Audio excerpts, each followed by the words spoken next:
음경 확대술 하면 크게 세 가지를 이야기를 할 수 있습니다. 그래서 외소음경에 대해서 길이가 짧은 거를 연장을 해주는 거, 그 다음에 굵기가 가는 데 대해서 둘레를 확대를 해주는 거.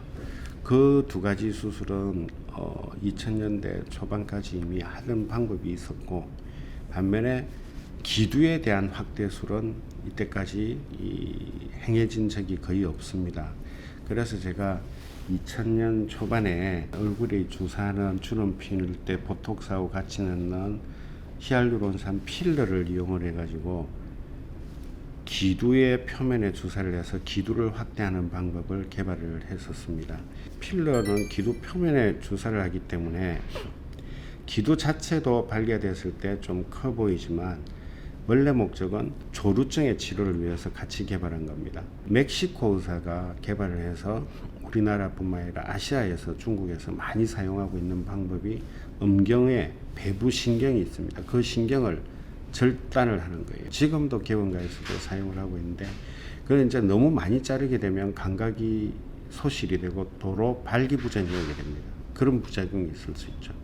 그래서 신경을 자르는 대신에 배부 신경이 기두 밑으로 들어와 있기 때문에 그래서 기두 표면에다가 필러를 해서 기두를 확대를 시켜주면 자극이 가해졌을 때 그 자극이 좀 전달이 덜 될 거잖아요. 기두 감각은 이 성생활을 할 때, 그 다음 사정을 할 때 굉장히 중요하게 작용을 합니다. 배부신경 차단 수술에 비해서 비교적 감각이 덜 떨어지지만 조루증은 좋아지는 정도고, 불만족스러울 때는 신경을 절제를 했을 때는 못 있겠지만 이거는 분해 효소를 주사를 하면 또 녹아 없어져요. 그런 장점이 있어서 그걸 개발했고, 둘레 확대도 그전에는 사람들이 뭐 파라핀, 바셀린 이런 거를 직접 주사를 해서 부작용도 생기고 했다가 2000년대 초중반부터는 비뇨기과에서 대체진 피를 이용을 해서 확대를 많이 해줬는데, 모양은 좋지만 대체진 피를 했을 때 염증이 생긴다든지 들어붙어 버린다든지 하면 제거하기가 되게 어렵고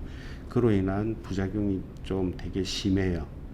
그래서 둘레도 필러를 이용을 해가지고 확대를 해주는 것을 개발해서 지금 국내에서 생산되고 있는 필러의 한 3개사 정도는 한국 식약청에서 이미 허가를 받아 있습니다. 그래서 제가 필러를 가지고 기두하고 그 다음에 음경 둘레를 확대하는 방법을 개발을 했죠. 첫째는 선천적인 외소음경 또는 음경 성형 수술이 필요한 그런 환자들이 있습니다. 요도 하열도 있고 그런 환자들한테 음경 기두가 좀 작을 때 필러를 사용을 해주면 좋고, 두 번째는 조루증 환자들한테 있어서 약물의 효과가 없는 환자들한테 배부신경 절제술이나 침습적인 방법을 시행하기 전에 선택적으로 시행해 볼 수가 있죠. 음경 확대를 하는 이유가 목적이 자신감, 결례 이런 것도 있지만 상대방을, 파트너를 만족시켜 주기 위해서 한다. 물론 파트너는 그렇게 생각 안 할 수도 있지만, 그래서 어쨌든 안면 성형이나 이런 거하고 비슷한 이야기예요. 자기가 그거로 인해서 스트레스를 많이 받고 트라우마가 있고 자신감이 없고 열등감이 있어서 자꾸 위축이 되는 것보다는 확대를 하는 게 훨씬 나을 수도 있죠. 그러면 정신 건강에도 좋고 성 건강에도 훨씬 좋을 수도 있습니다. 단 여기에 너무 이제 또 집착을 하다 보면 만족 못하고 또 하고 또 하고 하다 보면 이거는 안면 성형 부작용하고도 같을 수도 있고, 시술해주는 의사도 제대로 대해서 잘 조언을 해주고 정신적인 문제는 없는지 확인을 하고 효과에 대해서 충분히 설명하고 동의 후에 해주는 게 좋습니다. 대개 의학적인 요인 이외에 외소음경으로 오는 환자들의 음경 크기, 사이즈는 거의 다 정상입니다. 본인이 상대적으로 만족을 못해서 그런 거죠. 제일 중요한 거는 믿을 수 있고 가장 시술해본 경험이 많은 병원을 찾는 게 좋고, 사용하는 물질 같은 경우도 안전한 게 제일 좋습니다.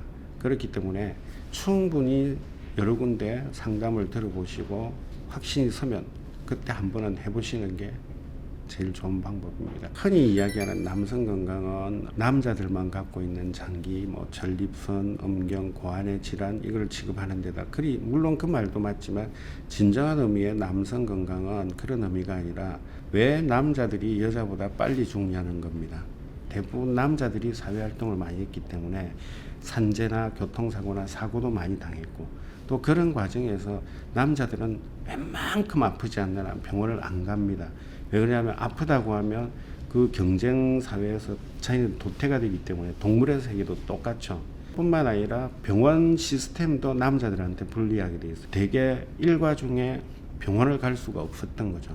또 그렇게 해서 병원을 오더라도 의사랑 설명을 하고 상담을 하던 도중에 대개는 부정을 하고 싸우고 돌아가는 경우도 많습니다. 저는 남성 건강을 유지하기 위해서는 그래서 병원을 찾되 자기 건강을 위한 그런 마음가짐이 중요하고, 이 근력도 유지해야 되고 하기 때문에 테스토스테론을 유지하기 위해서는 동물성 지방 콜레스테롤이 원료이기 때문에 나이가 들수록 남자들은 고기를 일정량을 먹어야 됩니다. 고기도 먹어야 되고, 그 다음에 주기적인 성생활이 굉장히 중요합니다. 성생활을 자주 해도 테스토스테론이 자꾸 올라가고, 성생활을 자주 하는 그것도 부부간의 파트너와의 건강 관계를 쌓는데도 되게 중요하기 때문에 제가 마지막으로 꼭 드리고 싶은 말씀은 이겁니다. 그래서 주기적으로 고기도 먹고, 성관계는 자주 하고, 주기적으로 병원을 가서 검진을 꼭 받으라는 거.